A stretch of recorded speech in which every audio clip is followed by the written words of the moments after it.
مشاهدينا صباح مساء جديد مع إطلالة نهر النيل الخالد واستديوهاتنا في القاهرة التي نستمتع بطلتكم دائما من خلال شاشة الغد. مع نهر الخالد وأم خالد. أم خالد قلت لك لازم تعملي تحية خاصة. أنا أسفة، يعني خالد دايما متابعنا ولا لا؟ أنت عارفة النهاردة لا بيتابعنا الحقيقة. حل. عارفة النهاردة حصل حاجة هي عادية بس مش عارفة خرجت من جوايا طاقة لطيفة كده. وأنا جاية على الطريق بيستفلتوا الدائري، فمسافلتين نص الطريق، فنصه عالي ونص واطي، فلقيت نفسي عندي مزاج أمشي على كده، فحسيت إن أنا خرجت مايكل شوماخر اللي جوايا.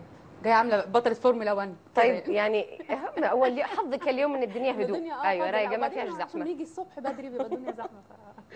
مشاهدينا طبعا عندنا فقرات كثيره ومتنوعه بعيده عن بطولات شوماخر اليوم. نشوف المنيو. التفاؤل والتشاؤم بالابراج وحظك اليوم واسرار علم الفلك مع الدكتوره بسنت يوسف. أحدث قصات وألوان الشعر لعام 2014 من لبنان بلد الأناقة والجمال. جهاز الكشف عن الكذب.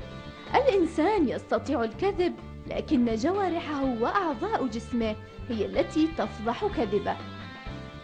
مزارع أمريكي جعل أرضه الزراعية تنبت وتخرج كيزان من الذرة متعددة الألوان بصورة مذهلة وكأنها حبات من الجواهر. ما يحكمش. كتاب ساخر يناقش علاقة المرأة بالرجل. لا شك في أن علم الفلك والأبراج من العلوم التي تثير الكثير من الجدل في حياتنا اليومية. يتفاوت استقبال البعض لها من بين التصديق والإيمان بها وبين رفضها وإلصاق تهمة الدجل والخرافة لكل من يمارس تلك المهنة، رغم انتشار برامجها على الفضائيات وزوارها في الصحف اليومية. طبعا مسألة الأبراج فعلا مهمة وفعلا الناس بتهتم بيها جدا، لكن بيحدث الخلط ما بين العلم الفلك كعلم ليها مواصفات الشخصية يعني الأشياء من النوع ده، وما بين الطالع رؤية المستقبل أو التنبؤ بالمستقبل أو قراءة الفنجان أو ضرب الودع ومش عارف إيه. صح، يعني أخذت أشكال وملامح كثيرة رغم أنه علم موجود، لكن مش لتقرير مصير أو للاطلاع على الغيب. طبعا الغيب في علم الله وحده، ودائما كذب المنجمون ولو صدفوا، لكن القصة كلها في أنك ممكن يكون اعتقادك بسيط في قراءة ملامح الشخصية، في قراءة ملامح الحياة العادية. المهم ان احنا يكون عندنا في الفقرة اللي هنشوفها طبعا بعد التقرير هيكون معانا خبيرتين للأبراج، أسماء والضيفة اللي هتكون معانا، لأن أسماء تعرف الأبراج كويس. يعني أنا زيرو. يعني أوكي حاضر. يعني حسابك معي يا سيدي. نشوف التقرير. نشوف التقرير. ظاهرة الأبراج واستنادها إلى علم الفلك قديمة، لكنها انتشرت خلال السنوات الأخيرة بسبب انتشار وتطور وسائل الإعلام من قنوات تلفزيونية وإذاعات وصحف وإنترنت. قسم الأبراج بات ضروري في هذه الوسائل إلا في قليل منها، ومع اقتراب نهاية كل عام وبدء عام جديد تمتلئ المكتبات بكتب المنجمين، وفي بعض الأحيان تفقد من الأسواق بسبب التهافت الكبير عليها. وعن سبب هذه الظاهرة فقد أوضح العديد من الأطباء النفسيين إن الناس لديهم شعور إن هناك شيئا يسيطر عليهم، ولكي يكونوا أقوياء في الحياة عليهم فهم هذا الشيء والتحكم به، وإن هناك نوع من الهوس أو الوسواس الذي تراود الشخص، فيريد أن يفهم هذه الأمور التي يمكن أن تسيطر عليه لكي تكون لديه القدرة على تجنبها أو معالجتها قبل حصولها، وبالتالي فهو يريد أن يعلم بخصوص صحته ونجاحه وعمله لكي يصبح مسيطرا على كل الأمور. وهذا الشيء يدفع بهؤلاء الأشخاص إلى الاعتماد على وسائل غير وسائلهم الخاصة.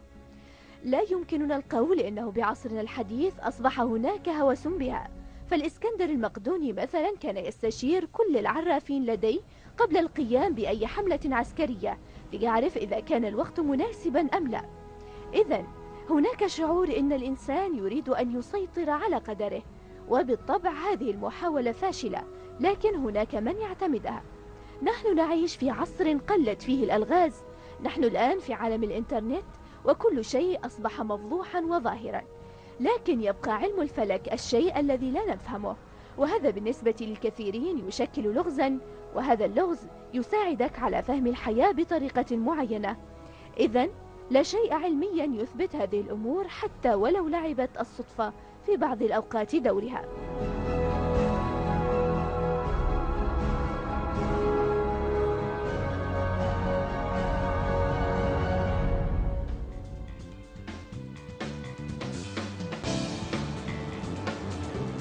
اهلا بكم من جديد. اقدم لكم نفسي انا هنا في الفقره دي تحديدا زيكم بالظبط، يعني مشاهد، لان معايا اتنين يعني بيفهموا في الابراج كويس او خبراء في الابراج. اسماء راجح والدكتوره بسنت يوسف خبيره علم الابراج والتارو. اهلا يا دكتور. اهلا بيكي. اهلا بيكي دكتوره. يمكن هنطلق. حاضر ولا يهمك سينار. حاضر، يعني شو مخر في اول الحلقه لازم يكون في بديل. في مباراه ثانيه. ايوه اتفضل. دكتوره بسنت، دائما علم الفلك والابراج يرتبط مع ناس كثيرين، او بيرتبط برؤيه المستقبل. يعني ناس كثيرين مؤمنه بانه قراءه الفلك او الابراج او الاطلاع على ما هو آت هو قراءه للمستقبل. فكيف نقدر نلخص الجمله باستفاده ونشيل الفكره السوداء اللي الناس واخذاها؟ طيب، هو ما فيش مستقبل من غير ماضي. تمام. كل مستقبل بيسبقه ماضي. اكيد. اوكي، واحنا من حركه الكواكب عرفنا تاثيرها على البشر وعلى الارض. فعندنا تاريخ من آلاف السنين بيرصد الاحداث دي حسب مواقع الكواكب وزواياها. فبنقدر نستقرئ المستقبل عن طريق حساب زوايا الكواكب وتاثيرها كان ايه في الماضي، وممكن يبقى ايه نتوقعه مع ظروفنا الحاليه. تمام. او في المستقبل. ده بينطبق، يعني اصل برضه الفكره بعيده. اوكي. يعني هل ده بينطبق على نفس البشر؟ يعني ايه يبقوا ناس لمجرد انهم اتولدوا في نفس اليوم او في نفس الشهر او في نفس البرج بيحملوا صفات؟ امال صفات الاب والام راحت فين؟ فين بقيه المؤثرات؟ فين التربيه؟ صح. فين البيئه، المجتمع، البيئه يعني. صح. طيب، عشان اريحك، دي دراسه معموله انه مواصفات الابراج بتاثر عليكي بنسبه 60% على الاقل، وال40% بتندرج تحت بند البيئه المحيطه والتربيه والاخلاق والدراسه والثقافه وكل الحاجات اللي فاضله. اوكي. وعايزه اقول لك كمان انه لا، مش بس ان انا يعني بندرج او بتحاسب على برج معين، فانا هو ده بس البرج بتاعي. احنا كبني ادمين او انا كبسنت، انا عندي ال 12 برج موجودين في صفاتي. اوكي، هم 12 برج. تمام. اتولدت في الشهر بتاع برج الثور مثلا. اوكي، اللي هو من اخر 5 سوري من اخر 4، اخر 10 ايام في شهر 4 واول 20 يوم من شهر 5. اوكي، فلاني اتولدت في الفتره دي فانا بقيت مسميه ان انا مولوده في برج الثور. يعني بناخد بدايه يعني وقت الميلاد. بدايه العنوان العريض بتاع المقاله اللي ممكن تاخدي فكره منه عن الموضوع بيتكلم عن ايه. تمام. لكن عشان تعرفي تفاصيل الموضوع لازم تخوضي فيه وتعرفي تقريه، تاخدي الانترو والكونكلوجن، وبعدين في النص الموضوع. ازاي واخد من كل الابراج؟ هقول لك ازاي. انت مولوده في يوم، اوكي، بيتشابه في صفاته معاكي كل اللي مولودين في اليوم ده من اي شهر.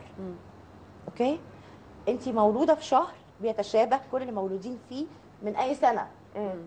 اوكي، لكن اللي بيخصص الموضوع شويه السنه اللي اتولدتي فيها، اللي هي الابراج الصينيه. لا، احنا كل ده بنتكلم فلك مصري. فلك مصري اللي هو الفرعوني، اللي هو احنا دلوقتي بيقال عليه للاسف الفلك الغربي. لكن هو فلك مصري اصلا فرعوني. هو اصلا فرعوني طبعا. لانه الفراعنه يعني هم اللي حطوا الاسس ده، هم والبابليين والكلدانيين. فانا كده ابتديت اخصص اكتر، مش يوم بس ولا يوم ولا شهر بس. أيوة. لكن ده يوم وشهر وسنه. أوكي؟ يعني اقدر احدد برجي من السنه، تحديدا من السنه، التاريخ الكامل. خلاص.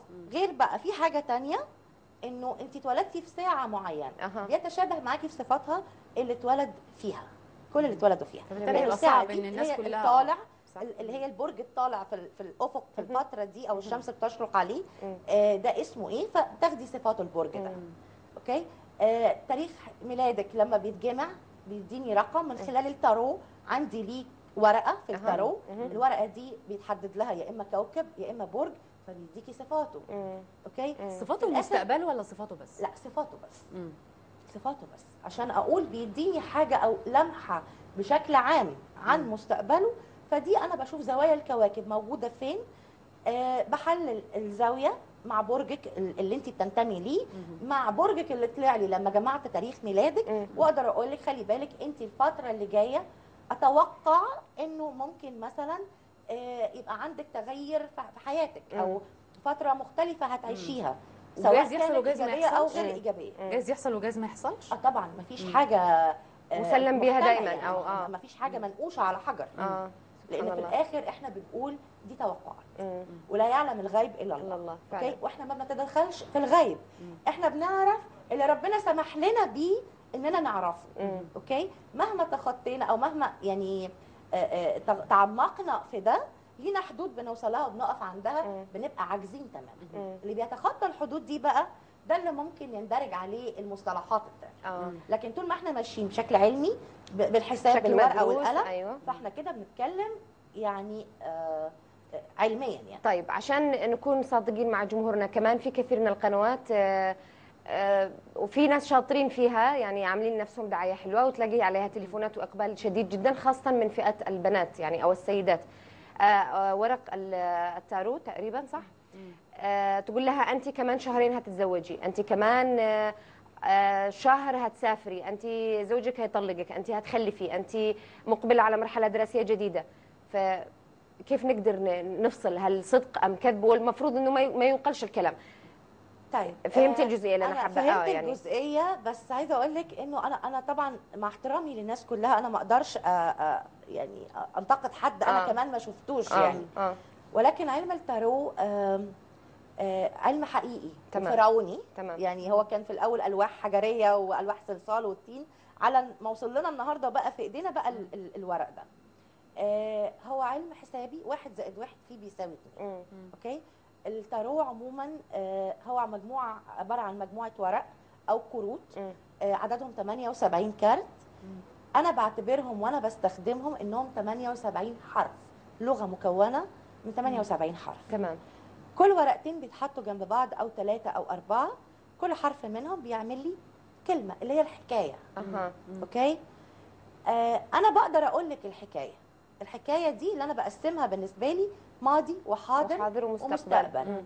خلاص، لو الماضي انا قلت لك وانا ما اعرفكيش انت بتتكلمي ان انا على تلفزيون، يعني المفروض انه انا ما عنديش الانرجي بتاعتك. ما هي حتى اقدر بلاقيها من تاريخ ميلادها، شهر ويوم وشهر وسنه، وتقول لها على التفاصيل كلها.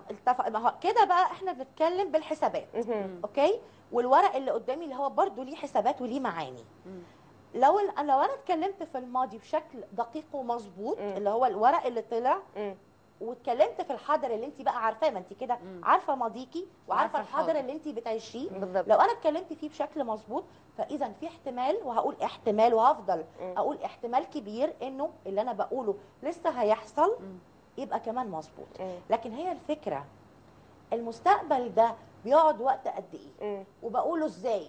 صح، ما تحدديليش تايم معين. ممكن اقول لك خلي بالك انت حصلت مشكله كبيره بينك وبين زوجك مثلا، وانت لسه في المشكله دي ما خلصتش، وانت هتطلقي بشكل مبهم. يعني هيحصل لك شيء مفرح في حياتك، هيحصل لك حاجه تضايقك، هيحصل مرحله مفصليه، حاجات زي كده يعني. عن طريق حسابات الفلك بنقول مش مبهمه لكن عامه بالظبط. اوكي، يعني عن طريق حسابات الفلك بنقول حاجات عامه. الا طيب. لو انا برضو بعمل لك حساباتك انت بشكل شخصي، سينار، تاريخ ميلادها، بجمعه. ما هو انا محتاجه اقاطعك هنعملها طبعا سؤال محدد، لانه لازم تسالي سؤال محدد. بس احنا مضطرين نطلع فاصل ضروري، لان احنا على تايم معين، فنطلع فاصل وبعدها نكمل ونعرف برج الحوت والميزان.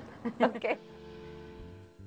بعد الفاصل، علم الفلك والأبراج وحظك اليوم مع الدكتورة بسنت يوسف. وعالم الموضة في قصات الشعر من لبنان.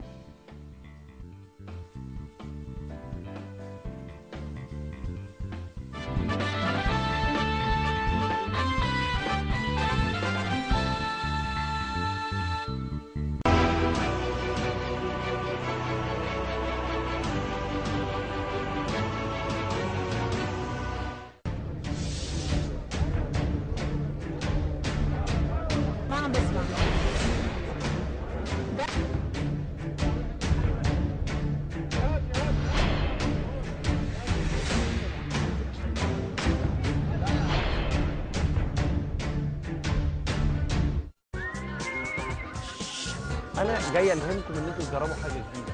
انا مش جاي اقول لكم انا طباخ، لان انتوا عارفين ان انا مش طباخ. This is the wizard, Mr. Spicy Chef. والله العظيم الباميه دي من احسن الباميات اللي كلتها في حياتي. انت وماما احسن اتنين بيعملوا باميه. صدقوا او لا تصدقوا، انا اول مره اعمل الاكله دي.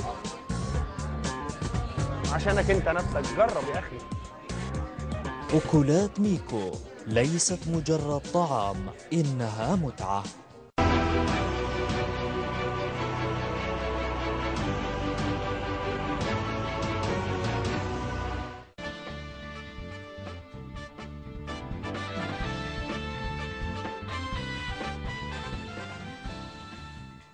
الحوت ده انا مش قلت لكم هبقى مشاهده، فانا عايزه اسال بس على البرج بتاعي انا، يعني جاي اقول كلمتين وامشي. برج الحوت بقى. برج الحوت، طبعا الحوت هو اخر الابراج. مبدئيا بيفرق رجل الحوت من امراه الحوت؟ في كل الابراج، او في ابراج بيبان فيهم الاختلاف الكبير، بس في الحوت مش هيبان قوي الاختلاف دوت، لانه مواصفاته العامه يعني بتنطبق على الجنسين. الحوت عموما من الابراج الجميله قوي. في الفلك القديم كان مخصص ليه كوكب المشتري مع القوس ان هو الكوكب الحاكم بتاعه، لكن حديثا لما اكتشفوا كوكب نبتون في سنه حاجه و30 في الاواخر، صح، فتخصص كوكب نبتون للحوت لانه بيتشابه مع مواصفاته. الحوت برج حالم، برج رومانسي جدا، كتير، برج عنده ضمير قوي، برج بيحب لما بيعمل الحاجه ما بيعملهاش بسطحيه. هو انا ما اقدرش عليه ابدا اقول انه برج، انه شخص سطحي او بيعمل اي حاجه بشكل سطحي. لازم يتعمق في اللي بيعمله، لازم لما يعرف حد يعرفه قوي، اوكي، ويطمن له قوي. يعني هو بيفضل كده يعني عامل حاجز لغايه ما يتقرب قوي من اللي قدامه، وبعدين وانس ان هو خلاص قرب منه والحاجز اتشال، فالحوت ده بقى زي الكتاب المفتوح، تخلى عن الهواجس والشكوك والغموض اللي غصب عنك بتحسي بيه في التعامل معاه، بمجرد ما بيرتاح لك وبيطمن لك. حلو، يعني على الاقل في زماننا هذا لو بنسبه 70% مقبوله. اكيد، بس انا برضو عايزه اقول لك ده الخط العريض، لانه في حسابات تانية هي اللي تقدر تدينا التوافق بشكل بقى دقيق جدا. ممكن يوصل طيب ل 99% كيف بنحسبها؟ حلو، كيف بنحسب التوافق؟ بنحسب التوافق بان احنا بنجمع تاريخ الميلاد المظبوط اللي اتولدتي فيه،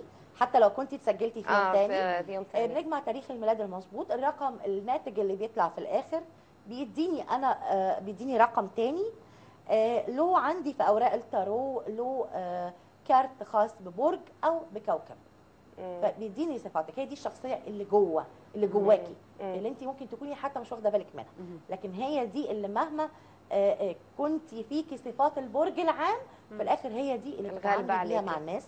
هي دي اللي بتتاثري بيها نفسيا.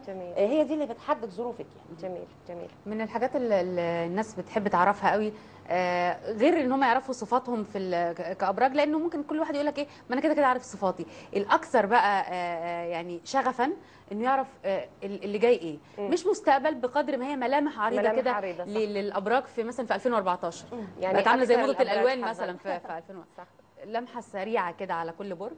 طيب 2014 سنه مقسومه نصين، الست شهور الاولى والست شهور التانيين. بقول كده لانه الحظ متوزع على كل الابراج بالعدل السنه دي. بس اوفرهم حظا ل 2014 لان احنا الوقت خلاص يعني قرب يخلص. الاسد اقدر اقول ان هو من الابراج المحظوظه، بيليه الحمل رغم ان عنده صعوبات لكن هياخد من حظ الاسد.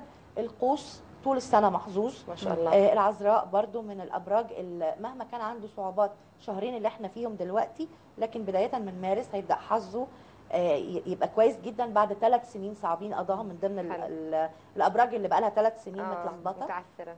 برضو الجوزاء كانت عنده مشاكل جامده يمكن على مدار السنتين مش ال3 اللي فاتوا. ابتدى برضو هيبتدي برضو ظروفه تبقى احسن. كل الابراج تقريبا بقول لك الحظ متوزع عليها، لكن في ابراج هتقابل صعوبات يعني الدلو باسم يعني مخرجنا العزيز لازم. لا الدلو برضو من الابراج اللي حظها الحمد لله نقدر نقول ان هو كويس السنه دي. حلو. يعني بالصحبه الجميله معانا كرو صباح مساء، احنا وشنا حلو عليهم وشنا حلو على الابراج كلها. طب والميزان والحوت بسرعه برضو. الميزان يعني يخلي باله الفتره اللي هي من اول مارس لاخر يونيو. تمام. اوكي، لانه عنده كوكب بيتراجع، الكوكب ده مش بيتراجع غير مره كل سنتين. فالمره دي هيقعد فتره طويله يعني اطول من المرات العاديه برضو. هيقضي تقريبا 7 شهور ونص في برج الميزان. بيواجه برج كوكب اورانوس اللي موجود في بس بعد كده الحمل. فالمواجهه دي الى حد ما تخلي مولود الميزان يخلي باله قوي في الفتره اللي انا قلت عليها انه ما يخالفش القانون، ما يواجهش اعدائه بشكل مش محسوب، يخلي باله من خطواته، يحاول بقدر الامكان انه ما يقدمش على الستات، طبعا يعني ما يقدموش على حاجه تتعلق بالتجميل تبقى سيرجري او يعني حاجه فيها جراحه جامده او فيها جراحه او كده، لانه ممكن يعني ما تديهاش النتيجه اللي هي عايزاها. بس الفتره اللي احنا قلنا عليها من اول مارس لاخر تقريبا ل 24 او 25 يونيو، لاخر يونيو يعني قبل 26 يوليو ان شاء الله باذن الله. انا يدوب. طب والحوت بسرعه. الحوت من الابراج برضو اللي حذر لحد كبير كويس السنه دي، حتى وجود زحل في العقرب اللي ممكن يعاكس ابراج ثانيه بيدي للحوت يعني شكل اجتماعي مختلف. ثانيه نضال بيديله بيصبغ عليه صبغه وقار واحترام. حلو. هو الحوت من الابراج المحترمه اللي بقول يعني اقدر اقول عليها انه شخص محترم، فبيزيد على الاحترام دوت صبغه الوقار. جميل. بياخدها السنه دي بشكل بقول لك انا حبيتني والله، انا حبيتني يعني انا انبسطت والله، انبسطت. عايزه صاحبني، عايزه اعمل صداقه بيني وبيني. انا انبسطت جدا اليوم، مشاهدينا اكيد انبسطوا. يا رب كل سنه جديده علينا مقبله تكون بخير وعافيه يا رب، ونتمنى الستر والصحه ودوام الحال الجميل يا رب. يا رب. شكرا لك دكتوره. شكرا تسلمي حبيبتي. شكرا. تقرير من لبنان، وبما اننا بنتكلم عن ان انا حبيتني النهارده، فهنتكلم عن قصات الشعر بقى. يعني ممكن هتلاقيني انا موضه، هتلاقيني موضه في لبنان. بدأنا اوكي، بدأنا ملامح البرج. تفضل. سنة 2000